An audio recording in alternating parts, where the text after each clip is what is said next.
네, 브리핑 듣고 왔습니다. 오늘 전략은 어디에 포커스를 맞춰야 할까요? 시장 저점으로 더 밀리고 있습니다. 2420선까지 내려앉았고 코스닥도 812선, 에코프로의 12%의 급락 속에 저점으로 밀리는 흐름 이어지고 있습니다. 변동성이 축소되는 줄 알았는데 다시 또 확대가 되는 걸까요? 오늘 흐름까지 두 프로와 함께 풀어가 보겠습니다. 임순재 루크투자연구소 대표, 차영주 MTN 전문위원입니다. 안녕하세요. 미시장과 디커플링 보이면서 냉탕, 온탕 이번 주 내내 겪고 있습니다. 어찌 보면 오늘은 조금 변동성이 축소되면서 이제 수급에서 벗어나서 실적으로 회귀하다라는 생각이 들었던 오전장이었거든요. 오후장에 빠지는 이유가 있는 것인지 지금 중국장도 일제히 상해와 항생 중심으로 하락 반전되어 있고요. 우리도 저점을 더 낮추거든요. 어떤 이유인지 혹시 발견한 게 있으세요? 아직 뭐 특별히 발표났다라고 보기는 어려울 것 같고요. 그만큼 이제 시장 내에서 아직까지는 변동성이 크다라고 보시는 게 더 맞지 않을까 싶습니다. 뭐 공매도 여파가 아직 뭐 계속 좀 이어질 가능성은 좀 있다라고 생각이 되고 있고요. 뭐 지금 시장 내에서는 이제 수급이 가장 우선적으로 지금 움직이는 거 아닌가 싶습니다. 뭐 다만 이제 오늘 같은 경우도 그나마 이제 좋은 실적을 발표하는 그런 기업 중심으로 강한 이제 상승세는 이어가고는 있다라고는 하지만 여전히 뭐 공매도 관련된 이제 쇼커버링에 대한 그런 부분들이 계속 좀 얘기가 나올 걸로 예상이 되고 있고요. 특히 이제 그 공매도 금지로 인해서 외국인의 롱숏 펀드들의 아마 청산이 계속 이루어질 걸로 예상이 되고 있습니다. 그렇다라고 하게 되면 한국물에 대한 외국인들의 이런 수급의 아마 불균형은 아마 좀 더 이어질 가능성은 있다라고 보여집니다. 뭐 이에 따라서 뭐 중장기적으로 보면 외국인에 대한 수요가 뭐 조금 위축이 될 가능성에 대해서 좀 대비하실 필요가 있지 않을까 좀 생각을 해보고 있습니다. 일단은 외국인의 매수, 수급 여건을 봐야 되는데 환율 측면에서 힌트가 될지 모르겠어요. 오늘 사실 미국 재무부 쪽에서 발표된 이야기를 보면 하반기 환율 보고서 내용에서 7년여 만에 미국의 환율 관찰 대상국에서 우리가 제외가 됐습니다. 그런 측면에서 보면 워낙 강세를 자극할 수 있는 요인이잖아요. 그래서 원달러 환율이 초반에는 1,300원을 다시 하회하면서 좀 낙폭을 키웠다가 지금 오후장 접어들면서 다시 1,300원대 진입을 하고 있습니다. 여전히 하락이기는 하지만 낙폭을 빠르게 줄여서 워낙 약세로 다시 접어드나? 이런 걱정도 들어요. 수급과의 연결고리와 함께 일단 오늘 환율 해석을 좀 해주신다면요. 우리가 환율 관찰 대상국에서 벗어났다라는 것, 이 팩트 자체는 긍정적이다라고 볼 수 있겠습니다. 우리가 이제 환율을 그러니까 이제 그 환율을 조작하는 부분에 있어서 관찰 대상국에서 벗어났다라는 측면에 있어서는 매우 긍정적으로 볼 수 있죠.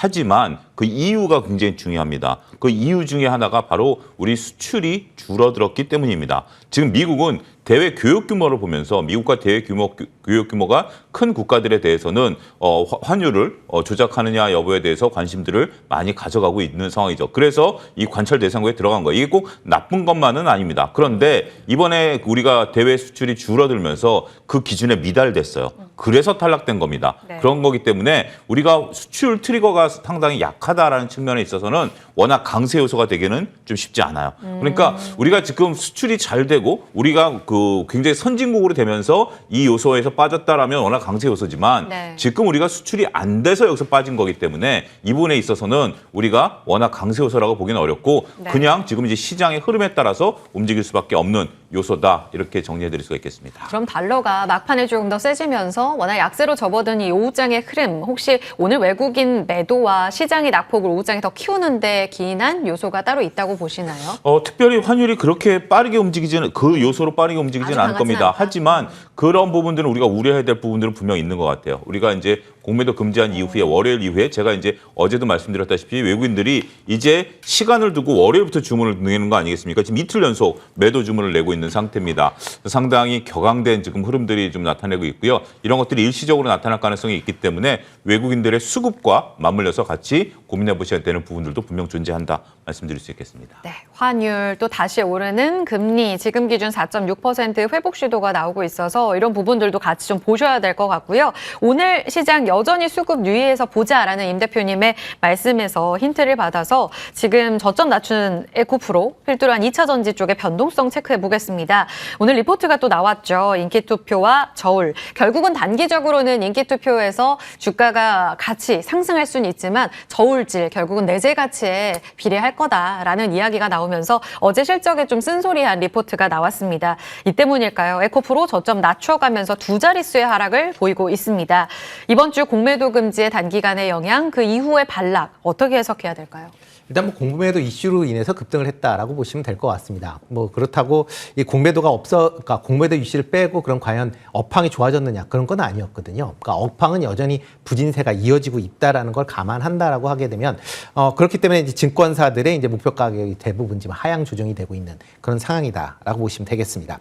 특히 이제 2차 전지 업체의 지금 3분기 실적이 상당히 좀 부진하게 나오고 있는데 4분기 그다음에 내년 상반기까지도 부진세가 이어질 것이다라는 게 각 그 회사들의 가이던스입니다. 이게 뭐 시장 예상치가 아니라 회사의 가이던스이기 때문에 그만큼 업황에 대한 부진은 좀 더 이어질 가능성은 있다라고 보여지고요. 그렇기 때문에 이런 업황이 부진한 상황에서 외국인 입장에서 공매도도 못한다라고 하게 되면 보유 수량을 아마 줄이는 그런 아마 상황이 이어질 가능성은 있다라는 점도 대비를 하셔야 되지 않을까 싶습니다. 특히 이제 2차 전지에 대한 이제 밸류 문제가 여전히 뭐 시장에서는 또 다시 주목이 받을 가능성이 크다라고 보여지고 있습니다. 특히 전방 산업이 이제 전기차나 그다음에 ESS 업황이 상당히 좀 부진한, 그러니까 뭐 상대적으로 좀 부진한 그런 모습가 이어지고 있기 때문에 이런 상황에서 2차 전지의 수요가 빠르게 회복하기는 좀 어렵지 않을까라는 생각을 해보고 있고요. 에코프로 같은 경우는 또 하나 이슈가 이제 오늘부터 에코프로 머티리얼즈가 이제 상장을 위한 이제 청약을 지금 받고 있는 그런 상황입니다. 지금 기관 투자가들의 이제 청약 결과가 하단에 이제 하단으로, 그러니까 밴드의 하단으로 결정이 됐고요. 어떻게 보면 지금 상황에서 에코프로 머티리얼즈에 대해서 기관들은 그렇게 관심이 없다. 그러니까 어떻게 보면 그 공모 가격 자체가 고평가돼 있다라는 그런 이제 인식을 갖고 있다라고 보시면 될 것 같고요. 만약 에코프로 머티리얼즈가 뭐 일반 공모에도 그렇게 신통치 않은 그런 모습을 보인다라고 하게 되면 상장 이후에 상당히 좀 부정적인 그런 이제 주가 흐름을 보일 가능성도 커지는 거고요. 에코프로 입장에서 보면 에코프로가 이제 사업 부분을 이제 띄어내는 거기 때문에 이제 지주회사로서의 이제 역할이 지금보다 좀 더 강화되고 이제 관측이 됩니다. 게 되면 지금 지주회사들의 디스카운트가 아마 에코프로에도 적용이 될 가능성이 많다라는 점도 오늘 에코프로의 주가가 다른 종목보다 좀 큰 폭으로 하락하는 거 아닌가 싶습니다. 그럼 전고체 관련해서 기대하시는 분들은 청약에 참여하는 게 맞고 지금 그런 기대감을 반영해서 에코프로의 밸류까지 계산하셨던 분들이라면 에코프로를 파는 게 맞다는 말씀이세요? 일단 그런 관점에서 보면 에코프로 파는 건 많고요. 에코프로 머티리얼즈 같은 경우도 굳이 청약하는 것보다 시장의 흐름을 따라 가시는 게 좀 더 맞지 않을까라는 생각을 해보고 있습니다. 시장의 논리라면 지금의 펀더멘털 측면에 더 점수를 주고 있는 이 수급을 읽어야 된다는 말씀이신 거죠? 네, 그렇죠. 에코프로 머티리얼즈가 지금 이제 좀 공모 가격 자체가 좀 높게 잡혔다라는 얘기가 계속 나왔거든요. 네. 그렇기 때문에 기관 입장에서 보면 최근에 그 뭐 이크차 전지 전반적인 주가 흐름에 맞물려서 청약을 많이 안 했다라고 보시는 게 맞지 않나 싶습니다. 그러면 업황 자체가 그렇게 밝지 않은 상황에서 굳이 지금 상황에서 뭐 청약을 하신 분들은 뭐 상장할 그날 뭐 다 팔겠다라고 생각하실 수도 있지만 뭐 그만큼의 리스크도 감안을 하셔야 되지 않을까 싶습니다. 결과론적으로 해석할 수밖에 없는 흐름에서 지금 관점에서 본다면 에코프로의 단발성 환매수 효과는 좀 하루 이슈에 좀 그쳤습니다. 단기적인 움직임만을 보였고 결국은 애제같이 움직임으로 봐야 한다.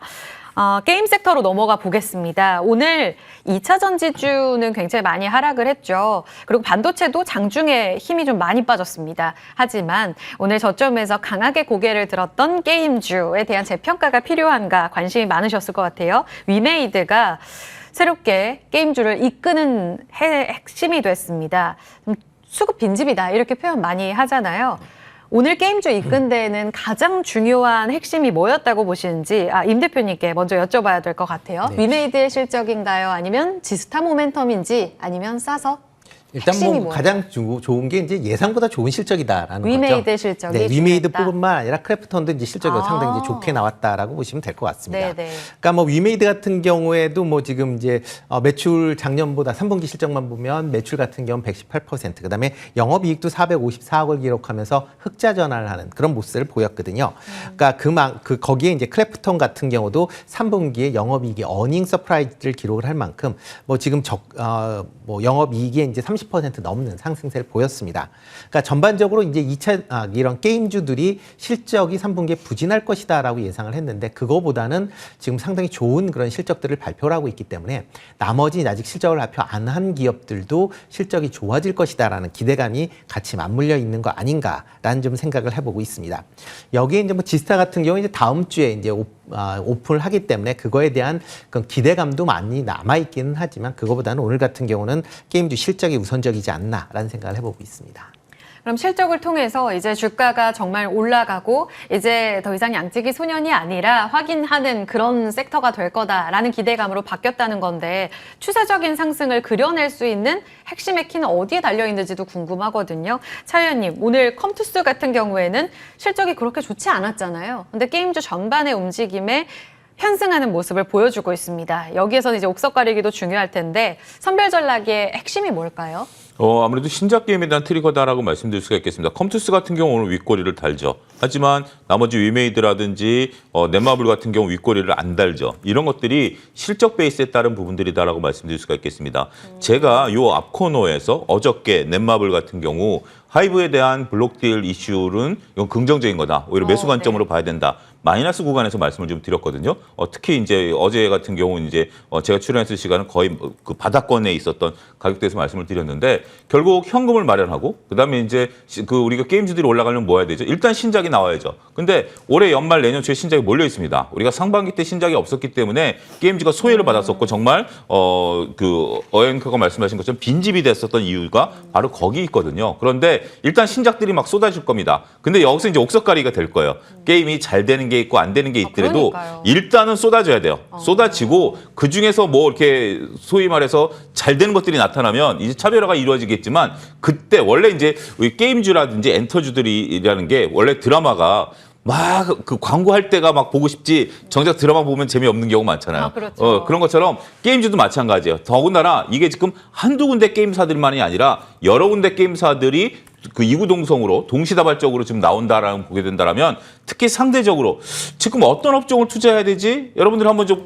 이렇게 딱 팔짱을 끼고 한번 생각해 보십시오. 특별하게 지금 떠오르는 게 없을 것 같습니다. 2차 전지, 반도체 이거 뭐 나쁘지는 않습니다만 좀 그렇죠. 그래서 지금 게임주들이 상당히 지금 퍼포먼스를 받고 있다라고 좀 볼 수 있겠어요. 여기에 이제 일부 엔터주들이 같이 편승을 하면서 CJ ENM 같은 경우 오늘 이제 VI가 걸리면서 이렇게 올라가는 모습들도 좀 보이고 있는데 따라서 그동안 소외됐었던 그 이들의 공통점을 보면 주가가 차트가 바닥권에서 움직인다라는 겁니다.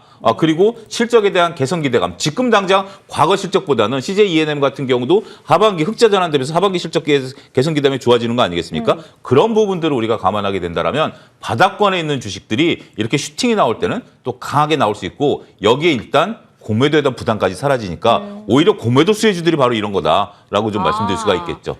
수급 효과를 보려면 뭔가를 보여줘야 된다. 그렇죠. 그렇죠. 환매수의 효과까지 더해지려면 펀더멘털 내재 가치가 좋아지는 모습을 보여줘야 되는데 이번 실적 발표 게임주가 보여줬다. 그렇죠. 정리해보자면 오늘 양봉을 쭉 채우면서 고점 대비 떨어지지 않는 종목들이 실적이 탄탄한가를 체크해보고 이쪽으로는 추세 연속성이 열려있기 때문에 신작 있는지까지 확인해보자. 예, 그렇습니다. 그 부분에 대해서는 알겠습니다. 트레이딩 관점에 충분히 좋다라고 말씀드릴 수 네, 있겠고 우리가 너무 큰 종목들의 공매도 환매만 보시지만 네. 이런 종목들도 공매도들이 다 있거든요. 그러니까 대부분의 종목들이 공매도가 있는데 일단 두 가지죠. 쇼커버링이 안 나와도 돼요. 더 이상 공매도가 안 나온다라면 네. 슈팅이 더 가벼울 수 있다라는 측면에 있어서는 오히려 우리가 공매도 수혜주들이 네. 바로 이런 종목이 될 수 있다. 이렇게 틈새 전략을 보셔야 되지 않을까 싶습니다. 알겠습니다. 오늘의 특징주에는 또 힌트가 있었을지도 여쭤볼게요. 실적 나오고 좋은 흐름을 보이는 종목들 많았습니다. 그 안에 미용 의료기기 앞서 브리핑에서도 들으셨는데요. 클래시스 대장주의 역할을 다시 한번 보여주면서 10% 가깝게 급등으로 마무리할 것으로 보입니다.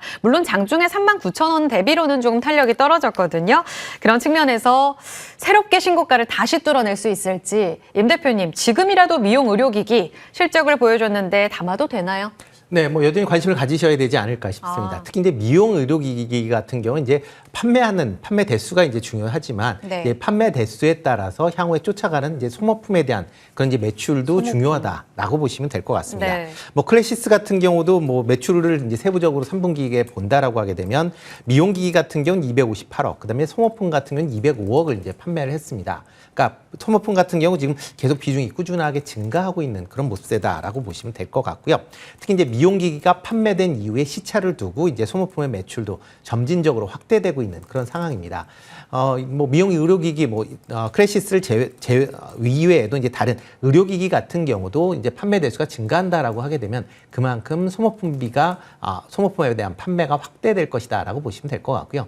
그렇다 보면 뭐 관련돼서 이런 이제 기기의 판매 대수가 조금 주춤거린다라고 해도 소모품의 판매가 아마 그러한 이제 부진함을 이제 커버할 수 있다라고 보시는 게 맞지 않을까 싶습니다. 뭐 클래시스 같은 경우는 뭐 기본적으로 이제 3분기가 비수기 이제 시즌이었음에도 불구하고 상당히 좋은 이런 실적을 보였기 네. 때문에 4분기에는 좀 더 좋은 실적이 예상이 된다라고 보시면 될 것 같고요. 특히 이제 내년 같은 경우에는 이제 해외 매출이 좀 더 다변화될 걸로 예상이 되고 있기 때문에 뭐 일단 클래시스 네. 같은 경우 조금 뭐 주춤거릴 때 조정받을 때 아마 저가 매수 관점에서 접근하시는 건 충분히 가능하지 않을까 싶습니다. 따라잡지 마시고요. 좀 차분하게 접근은 가능하다. 마지막 질문 갈게요. CJ ENM 앞서 차 의원님께서 살짝 힌트를 주셨는데 저 궁금합니다. 고점을 높이는 힘이 갈수록 더 강해지면서 마감을 할 것 같아요. 내일까지 이 시세 이어지는지 실적을 보니까 QOQ로도 손실 나올 줄 알았는데 흑전이 나왔어요. 굉장히 잘한 건가요? 이제 올라갈 일만 남았나요?